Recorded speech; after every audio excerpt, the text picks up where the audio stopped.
We're back again. TBS here. We're going to check out a new to me, DC Multiverse figures is Cyborg Superman. Good old Hank Henshaw. I don't know a whole lot about him, but I learned today, man. I learned for sure. So yeah, there we go. But this is the new 52 version. So there you go. There's a look at the back. That's freaking cool. And we got to dip a little bit into his history. Not too much, but just a little bit. And here it goes. This is from DC Database, DC Fandom. Hank Henshaw is the Cyborg Superman, one of the four replacements of the Man of Steel. After the hero's perceived death, unlike the others, he quickly strayed from his path, becoming a global threat through partnerships with Mongol, the Manhunters and the Sinestro Corps, which I don't have a Manhunter figure. I wanted to get one, but man, I don't know. Can't get them all. Anyways, yeah, Hank Henshaw was a crew member of the doomed LexCorp space shuttle Excalibur. Hank and the other three members of the Excalibur crew, including his wife Terry, were exposed to cosmic radiation, resulting in the crash of their shuttle.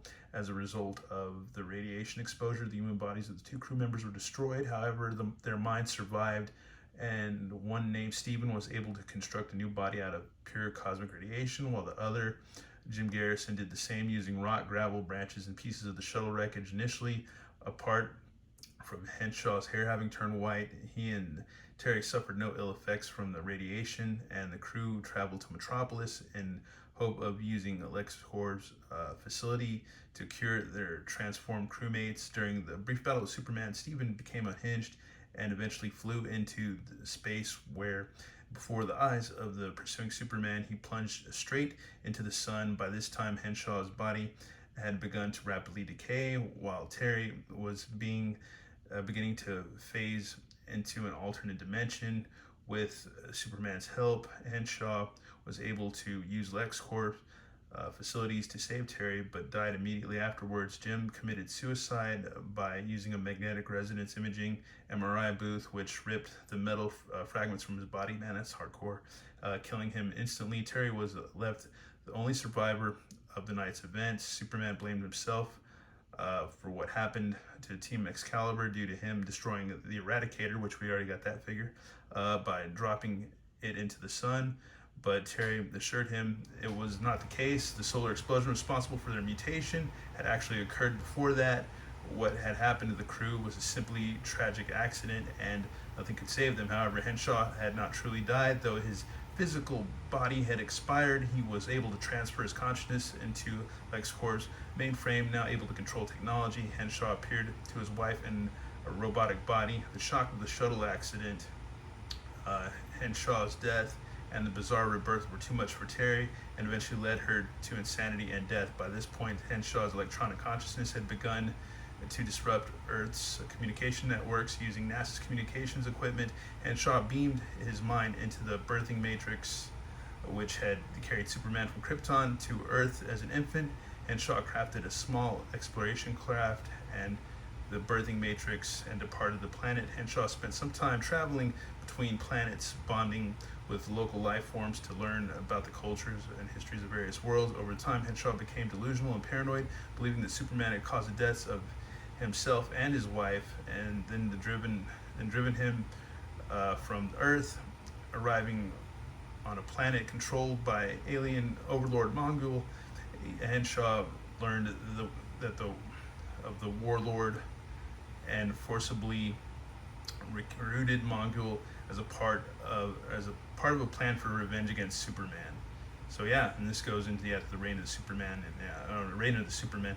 I don't know, cool stuff, man. Interesting stuff. Anyways, let's go ahead and get this guy open. Here he is, good old Hank Henshaw. But yeah, Cyborg Superman. We'll go ahead and read from his card. This might be a little redundant, but we'll go ahead and read it.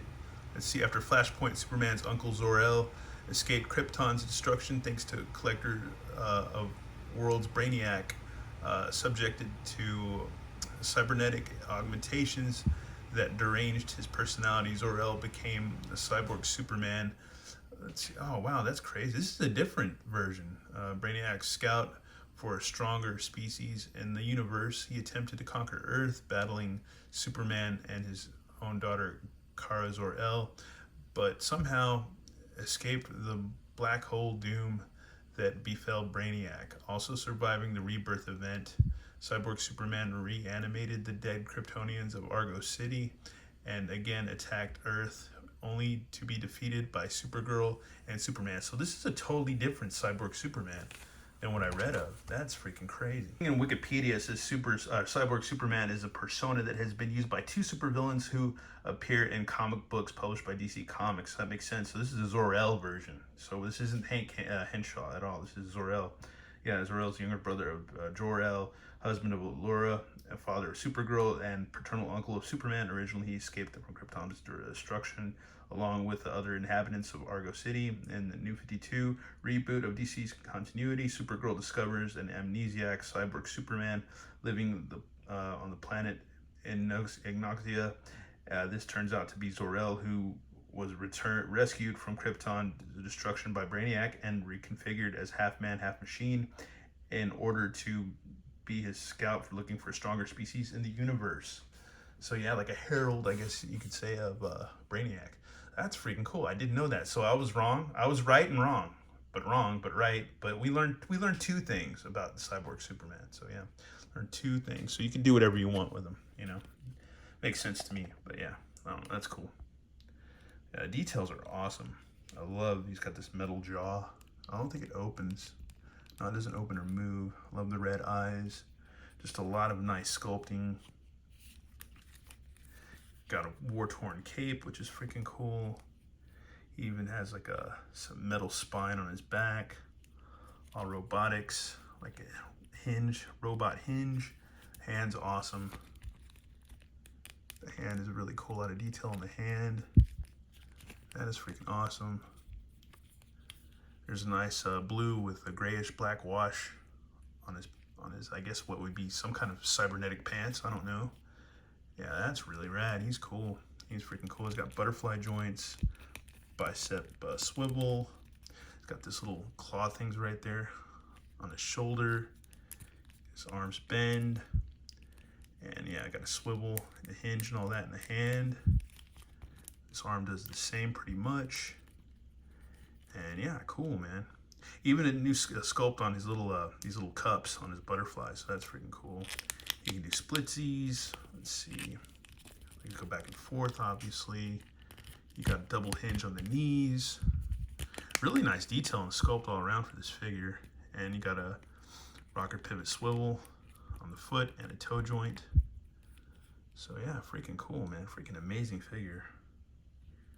Really freaking nice. Sculpt all the way around is pretty amazing. Yeah, this is one figure I didn't want to pass up on. My buddy Overlord Productions told me this figure went on sale again on so I missed out from McFarlane, and yeah, I found him on Amazon. So I got him. I don't know if he's still available, but he might have sold out. But I went and snagged him. So yeah, I snagged him for I guess like $30 or so. I don't know. It wasn't too much. But yeah, I'm glad I did. Glad I freaking did. Anyways, I'm gonna try to get him some kind of pose, and then he comes with a flight stand too, which is pretty cool. So yeah, we'll mess around with him a little bit. I even like the sculpting on the cape too. That's pretty new. That's freaking cool. He is all posed up. I guess since the cape is still pretty heavy, you know, plastic or whatever, it's gonna have to act as a kickstand for posing and stuff, because yeah, it's just a pretty heavy cape. It leans more heavy on the right side than it does the left. But other than that, he's still a rad figure, and you can still get a decent pose out of him, so that's cool. I mean, you could probably do more, but this is just what we got going for the meantime. And then we'll see if we can get him some kind of cool, like, flight pose or something. But yeah, the art on the back is awesome. Looks like he has some kind of, like, I don't know, man, Kryptonian laser rays ready to come out of his cybernetic hand. It's really freaking cool. Have him on the flight stand. Yeah, I mean, it's a heavy figure, so he's going to kind of be wibbly wobbly on the flight stand. But then again, you can mess with it as you go. You know, if you get this figure, if you already have it or whatever. But if you already have it, you already know. And yeah, man, just like, I don't know. Like, I like all the sculpting on this figure. This is just one of those. This is probably, I'd have to say, this is going to be one of my favorites, because I do have a lot of favorites. I'd really have to think about it one day and just have a whole day to go through all my McFarlane DC Multiverse figures, because it's a lot. At this point, it's a lot. There's still a lot I don't have, but there's a lot that I do have, and there's a lot that I don't have. But still, like, there's so many that are really good, and then there's only like a few that are stinkers. Like I think General Zod was kind of a crappy figure. I thought it could have been better. Demon, I thought could have been a lot better. Other than that, a lot of figures have been pretty much a hit for me. Man Bat, kind of You know, he could have been a better figure as far as like the ankles go and all that stuff. And yeah, other than that, a lot of them are winners. A lot of to me are winners. But yeah, this guy is just amazing on the sculpt, especially like look under the arm right there. Just some more extra detail that when the light hits it a certain way with the shading, it's just more added extra detail that really just pops with the shading and stuff, and the black and gray wash or whatever. I guess it's a black wash, but yeah, either way, that's freaking dope. And then even the Superman symbol right there on his hand. Freaking cool figure. I like it, man. I think it's a winner. Anyways, once again, thanks for watching, y'all. More reviews coming up, yeah, pretty soon. All right. Yeah, have a good night, I guess, y'all. Later.